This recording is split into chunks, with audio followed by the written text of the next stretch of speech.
शांति।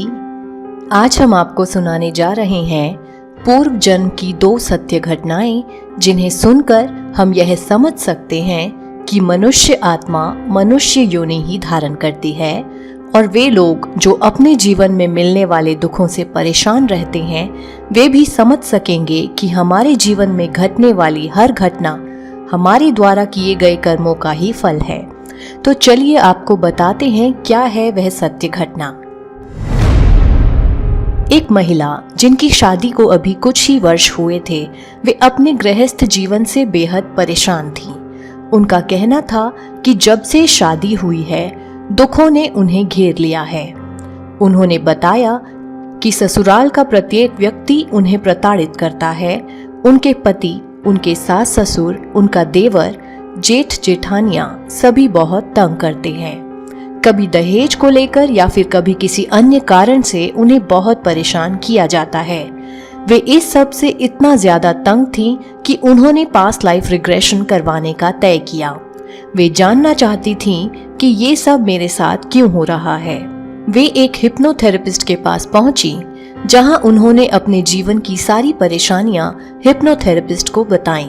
जब उस महिला को हिप्नोटाइज करके ट्रांस में ले जाया गया तो उन्होंने अपना पूर्व जन्म देखा, जिसमें उन्होंने पाया कि सन 1650 के करीब यही महिला जो आज स्त्री के रूप में है, यह उस वक्त एक पुरुष थी और एक ठग अर्थात लुटेरा थी, जिसका काम था लोगों के साथ प्यार से रिश्ते बनाकर उन्हें लूट लेना।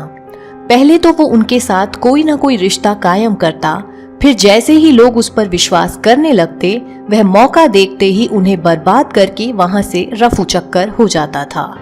कभी उसने किसी का दोस्त बनकर पैसे लूटे तो कभी किसी का बेटा बनकर, कभी किसी का रिश्तेदार बनकर पैसे ठगे तो कभी किसी को दोस्त बनाकर लूटा। आज इस जन्म में वो सभी लोग एक ही घर में इकट्ठे होकर इस महिला के इन लॉज के रूप में इसे वापस मिले हैं अपना हिसाब पूरा करने। और यह सब उस महिला ने खुद ट्रांस में जाकर के देखा।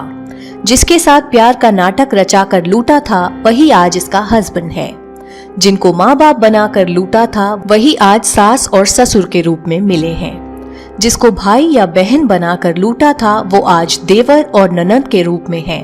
तो उस महिला ने पाया कि सभी रिश्ते नाते इतने एक्यूरेटली प्लेस किए गए थे कि जैसे कुदरत ने उसके साथ टिट फॉर टैट खेला हो। अब उस महिला को यह समझ में आया कि ये सब उन आत्माओं का हिसाब ही है और वह जब तक पूरा नहीं होगा, वे शांत नहीं होंगी। वह महिला अपने ससुराल के सभी लोगों की ऋणी है और उन्हें यह कर्ज चुकाना ही होगा, क्योंकि ब्रह्मांड के प्रतिफल से कोई नहीं बच पाया है। जिसके बाद वे कार्मिक अकाउंट थ्योरी को ठीक ढंग से समझ पाईं और अपने कार्मिक अकाउंट को चुकतू करने के लिए उन्हें अनकंडीशनल अर्थात निस्वार्थ सेवा करने की सलाह दी गई। आज उस महिला के जीवन से दोष देने का भाव खत्म हो चुका है। चलिए अब आपको दूसरा किस्सा भी बताते हैं। एक और महिला की शिकायत थी कि मेरा पति मुझे बात बात पर डांटता है, बहुत बुरी तरह से प्रताड़ित करता है। पास्ट लाइफ रिग्रेशन करने पर पता चला कि उनके पूर्व जन्म में यह जो स्त्री है वो पति रूप में थी और हस्बैंड उनकी पत्नी के रूप में था। पूर्व जन्म में भी जब उनकी आपस में झड़प होती थी, तब यह लेडी जो उस वक्त पति था, तब वह अपनी पत्नी की डंडों से पिटाई करता था, टांगों के नीचे जोर जोर से मारता था। अपनी पत्नी को रुलाने में उसको बहुत खुशी मिलती थी। अपना पूर्व जन्म अपने ही द्वारा देखे जाने पर उसने पाया कि खुद ही गलत होते हुए भी आज भी वह दोष दूसरी आत्मा पर ही लगा रही है, जिसे पूर्व जन्म में भी खुद उसी ने ही परेशान किया था।